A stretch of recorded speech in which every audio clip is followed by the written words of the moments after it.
Sir, ಈಗ ರಾಜ್ಯದಲ್ಲಿ sir ನಾಯಕತ್ವ ಬದಲಾವಣೆ ಅನ್ನುವಂಥದ್ದು ತುಂಬ ಇನ್ನೂ ಚರ್ಚೆ ನಡೀತಾನೆ ಇದೆ ಸರ್. ಇದ್ರ ಬಗ್ಗೆ ತಮ್ಮ ನಿಲುವೇನು ಸರ್? ಈಗ ನಮ್ಮಲ್ಲಿ ಕಾಂಗ್ರೆಸ್ ಪಕ್ಷ ಹೈಕಮಾಂಡ್ ತುಂಬ ಸ್ಟ್ರಾಂಗ್ ಇತಿಹಾಸ ಇರುವಂಥ ಕಾಂಗ್ರೆಸ್ ಪಾರ್ಟಿ ಇದು. ಈ ದೇಶಕ್ಕೆ ಸ್ವಾತಂತ್ರ್ಯ ತಂದುಕೊಟ್ಟಂಥದ್ದು, ಸ್ವಾತಂತ್ರ್ಯ ತಂದ ಮೇಲೆ ಸಂವಿಧಾನ ಕೊಟ್ಟಂಥದ್ದು ಬಾಬಾ ಸಾಹೇಬ್ ಅಂಬೇಡ್ಕರ್ ಮುಖಾಂತರ, ಮತ್ತು ಸಾಮಾಜಿಕ ನ್ಯಾಯದಲ್ಲಿ ಈ ದೇಶವನ್ನು ಕಟ್ಟಿರುವಂಥ ಒಂದು ಇತಿಹಾಸ ಇರೋದು ಕಾಂಗ್ರೆಸ್ ಪಕ್ಷಕ್ಕೆ. ಇವತ್ತು ನಮ್ಮ ರಾಜ್ಯದಲ್ಲಿ ಕಾಂಗ್ರೆಸ್ ಸರ್ಕಾರ ಇದೆ, ಸನ್ಮಾನ್ಯ ಮುಖ್ಯಮಂತ್ರಿ ಸಿದ್ದರಾಮಯ್ಯ ಇದ್ದಾರೆ.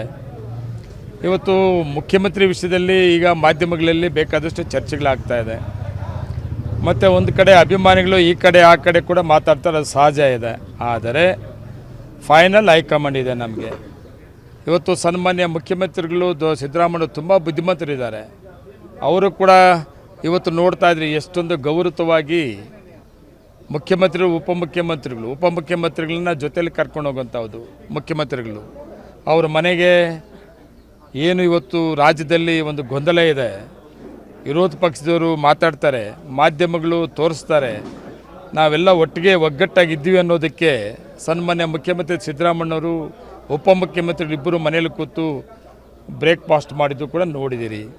ಅದಾದ ಮೇಲೆ ಸನ್ಮಾನ್ಯ ಉಪಮುಖ್ಯಮಂತ್ರಿಗಳು ನಾವೆಲ್ಲರೂ ಒಟ್ಟಿಗೆ ಒಗ್ಗಟ್ಟಾಗಿದ್ದೀವಿ ಇನ್ನೂ ಒಂದು ಹೆಜ್ಜೆ ಮುಂದೆ ಹೋಗಿ ಮುಖ್ಯಮಂತ್ರಿಗಳನ್ನು ಉಪಮುಖ್ಯಮಂತ್ರಿಗಳ ಮನೆ ಕರೆದು ಅಲ್ಲಿ ಕೂಡ ಬ್ರೇಕ್ಫಾಸ್ಟನ್ನು ನೋಡಿದ್ದೀರಿ.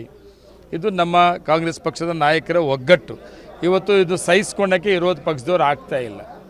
ಎಲ್ಲೋ ಒಂದು ಕಡೆ ನಾವು ಏನೋ ಅಂದ್ಕೊಂಡಿದ್ವಲ್ಲ, ಏನೋ ಆಗ್ತಾಯಿದೆ ಅಂತ ಇವತ್ತು ನಮ್ಮ ಇಬ್ಬರು ನಾಯಕರುಗಳು ಮತ್ತು ಹೈಕಮಾಂಡ್ ಏನು ತೀರ್ಮಾನ ಕೊಡ್ತಾರೆ ಅದಕ್ಕೆ ನಾವು ಬದ್ಧವಾಗಿದ್ದೀವಿ ಅಂತ ಇಬ್ಬರು ನಾಯಕರು ಹೇಳಿದ್ದಾರೆ.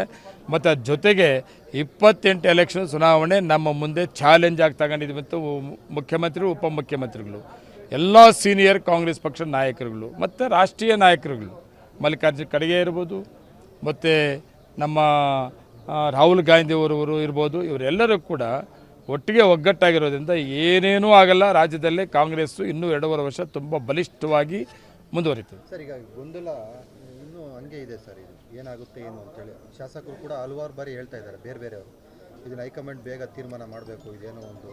ಈಗ ಹೈಕಮಾಂಡ್ ಏನು ಹೇಳಿದೆ, ಮುಖ್ಯಮಂತ್ರಿ ಉಪಮುಖ್ಯಮಂತ್ರಿಗಳು ಏನು ಕೇಳಿದ್ದಾರೆ, ಮತ್ತು ಮುಖ್ಯಮಂತ್ರಿ ಉಪಮುಖ್ಯಮಂತ್ರಿಗಳು ಹೈಕಮಾಂಡ್ ಏನು ಹೇಳಿದಾರೋ ಒಂದು ಮೆಸೇಜನ್ನು ನಮ್ಮ ಕಾಂಗ್ರೆಸ್ ಪಕ್ಷದ ಶಾಸಕರುಗಳಿಗೂ ಮೆಸೇಜನ್ನು ಕೊಟ್ಟಿದ್ದಾರೆ.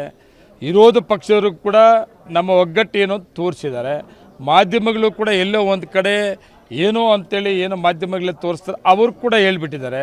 ಎಲ್ಲಕ್ಕೂ ತೆರೆ ಆಗಿದೆ, ಇವರು ಇಬ್ಬರು ಒಗ್ಗಟ್ಟಾಗಿದ್ದಾರೆ. ಹೈಕಮಾಂಡ್ ಇದೆ, ಅದು ಮಧ್ಯದಲ್ಲಿ ಹೈಕಮಾಂಡ್ ಏನು ತೀರ್ಮಾನ ತಗೋತೋ ಅದಕ್ಕೆ ನಾವು ಬದ್ಧವಾಗಿರ್ತೀವಿ ಅಂತ ಇಬ್ಬರು ನಾಯಕರು ಹೇಳಿದ ಮೇಲೆ ಇನ್ನೇನೇನೂ ಉಳಿದಿಲ್ಲ ವಿರೋಧ ಪಕ್ಷದವ್ರು BJP ಅವರಿಗೆ ಮತ್ತು JDS ಅವರಿಗೆ.